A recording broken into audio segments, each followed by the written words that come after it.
Okay, good morning students.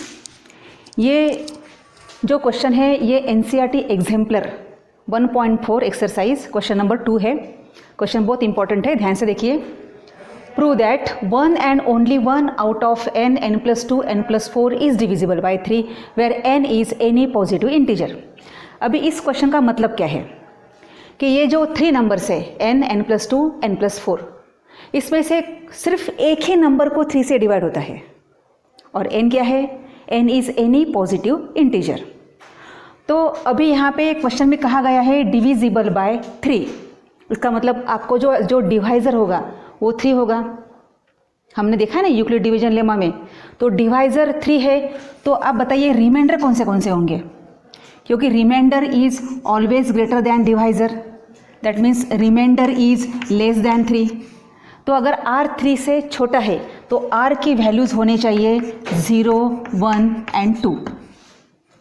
Okay, अभी ऐसे integers, ऐसे पॉजिटिव इंटीजर्स जिसको 3 से डिवाइड होता है और रिमाइंडर रहते हैं 0, 1, 2, तो ऐसे इंटीजर्स को कितने ग्रुप में डिवाइड किया है? तो ये सब हम पहले देखने वाले हैं। यानी बाय यूक्लिड डिवीजन लेमा हमने ये लिखा था ना, dividend is equal to divisor into quotient plus remainder. तो यहाँ पे b की वैल्यू 3 है, 3q plus r, a is equal to 3q plus r, और a है पॉजिटिव इंटीजर। और यहाँ एग्जाम्पल में a के जगह n लिया है, इसलिए हम भी यहाँ a के जगह n लेंगे। ओके, तो अभी सबसे पहले r इज इक्वल टू 0 रखेंगे, तो ये हो जाएगा n is equal to 3q plus 0, और 3q प्लस 0 होता है सिर्फ 3q। Second case n is equal to r is equal to 1, तो ये हो जाएगा 3q प्लस 1। और third case n is equal to 3q plus 2। तो इस तरह से ये सबका मतलब क्या है? तो जितने भी पॉजिटिव इंटीजर्स हैं, अगर उनको हमने 3 से डिवाइड किया तो उन सभी पॉजिटिव इंटीजर्स के 3 ग्रुप में डिवीजन होता है। वो सभी पॉजिटिव इंटीजर्स 3 ग्रुप में बढ़ जाते हैं, और वो ग्रुप्स है 3q, सेकंड ग्रुप है 3q plus 1 and third group है 3q प्लस 2। और अभी आपको प्रूव क्या करना है कि अगर n 3q है तो इस कंडीशन में किसी एक नंबर को 3 से डिवाइड होता है। अगर n की वैल्यू 3q प्लस 1 है तो यहाँ पे 3q प्लस 1, 3q प्लस 1 रखने के बाद जो भी नंबर होंगे उसमें से सिर्फ एक नंबर को 3 से डिवाइड होगा। तो ये हमको प्रूव करना है। उसी तरह से n is equal to 3q plus 2 के बारे में। तो ये प्रॉब्लम बहुत सिंपल है समझने में। तो अभी करना क्या है? तो सबसे पहले हमने केस 1 लिया कि अगर वो ग्रुप है 3q, यानी n की वैल्यू है 3q, तो अगर n is equal to 3q होता है तो n प्लस 2 क्या होता है? हमको वो तीनों नंबर निकालने हैं ना। ये 3 नंबर है, फर्स्ट, सेकंड एंड थर्ड। हमको ये 3 नंबर्स निकालने हैं, वो कैसे दिखते हैं, उनको 3 से डिवाइड होता है कि नहीं। तो n प्लस 2 हो जाएगा 3q प्लस 2, यहाँ 3q या n की जगह 3q रख दिया और 2। अब बताइए मुझे, इसमें से 3 कॉमन निकल सकता है क्या? नहीं निकल सकता है। इसका मतलब ये 3 का मल्टीपल होगा क्या? नहीं होगा। इसका मतलब इस नंबर को 3 से डिवाइड नहीं होता। हाँ, यहाँ 3 से डिवाइड हो रहा है, ये वो नंबर है जिसको 3 से डिवाइड हो रहा है। अभी देखेंगे तीसरा नंबर n प्लस 4 का क्या होगा। तो n की वैल्यू होगी 3q प्लस 4।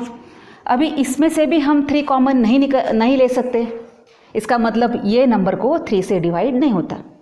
देखो 3 से डिवाइड होता है कि नहीं, एक एग्जांपल लेंगे हम 81 को हम 3 इंटू 27 लिख सकते हैं ना। तो इसका मतलब इस 81 को हम 3 इंटू सम नंबर लिख सकते हैं, इसलिए 81 3 से डिविजिबल है।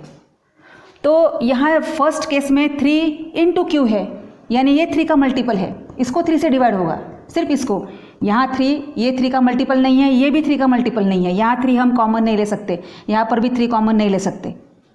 इसका मतलब ये 3 केस में से 1, 2, 3 सिर्फ यहाँ 3q को 3 से डिवाइड होता है। अभी सेकंड केस देंगे। तो अगर n 3q+1 है, यानी अगर वो नंबर्स 3q+1 के फॉर्म में हैं, तो हम देखेंगे कि ये तीनों में से किसको 3 से डिवाइड होता है। तो अभी n के बारे में सोचिए, ये तो 3 का मल्टीपल है ही नहीं, यहाँ दोनों टर्म में से हम 3 को कॉमन निकाल नहीं सकते, इसलिए ये 3 का मल्टीपल नहीं, इसको 3 से डिवाइड नहीं होता। अभी नेक्स्ट नंबर के बारे में, n+2 के बारे में, तो n की जगह 3q+1 और ये +2, तो ये बन जाएगा 3q+3। क्या है, हम ये 2 टर्म से 3 कॉमन निकाल सकते हैं? यस, निकाल सकते हैं। तो बाकी रहता है q+1। तो इस तरह से ये आएगा 3 का मल्टीपल, 3 इंटू समथिंग। देखिए हमने कुछ लिखा था पहले 3m, where m is equal to q+1, यानी 3 का मल्टीपल है, यानी इस नंबर को 3 से डिवाइड होता है। नाउ थर्ड n+4 के बारे में अभी क्या होगा। अगर n+4 लेते हैं हम, तो ये हो जाएगा 3q+1+4 और ये बन जाएगा 3q+5। अब बताइए, ये जो 2 टर्म्स है, इसमें से 3 कॉमन निकल सकता है? नहीं निकल सकता। इसका मतलब इस नंबर को 3 से डिवाइड नहीं होता, तो इसको भी 3 से डिवाइड नहीं होता। यानी ये जो 3 नंबर्स है ना, 1 2 3, इसमें से सिर्फ n+2 को ही 3 से डिवाइड होता है।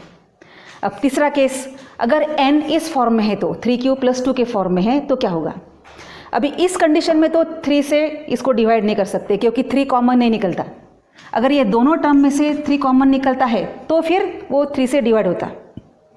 तो अभी n+2 के बारे में सोचेंगे, तो n+2 हो जाएगा 3q+2, ये n की वैल्यू और ये +2, तो ये बन जाएगा 3q+4। अभी भी इसमें 3 कॉमन नहीं निकल सकता, यानी ये 3 का मल्टीपल नहीं है, 3 से इसको डिवाइड नहीं होता, तो इसको भी 3 से डिवाइड नहीं होता। आई बात समझ में। अभी थर्ड नंबर है n+4। अभी इसको सोचेंगे थोड़ा, तो n की वैल्यू थी 3q+2 और ये +4 हो गया, तो इस तरह से ये हो गया 3q+6। अभी ये 2 टर्म में से 3 कॉमन निकल सकता है कि नहीं? निकल सकता है, ये निकल गया, तो बाकी रह गया है q+2। तो इस तरह से ये 3 का मल्टीपल हो गया, इसको 3 से डिवाइड हो रहा है, इसका मतलब n+4 को भी 3 से डिवाइड हो रहा है। तो यही तो क्वेश्चन में लिखा था। उन्होंने क्या कहा था कि अगर n कोई भी पॉजिटिव इंटीजर्स है, आप जानते हैं पॉजिटिव इंटीजर्स कौन से होते हैं, वो सभी इंटीजर्स 3 ग्रुप्स में बढ़ गए हैं।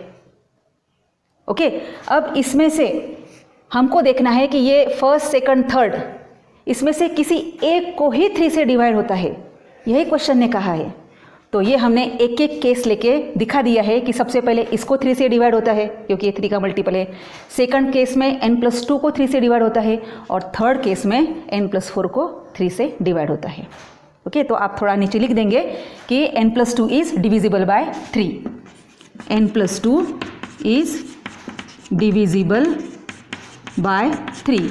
यहाँ लिखेंगे n इज डिविजिबल बाय 3, और यहाँ लिखेंगे n+4 is divisible by 3। Problem समझ में आया? ओके।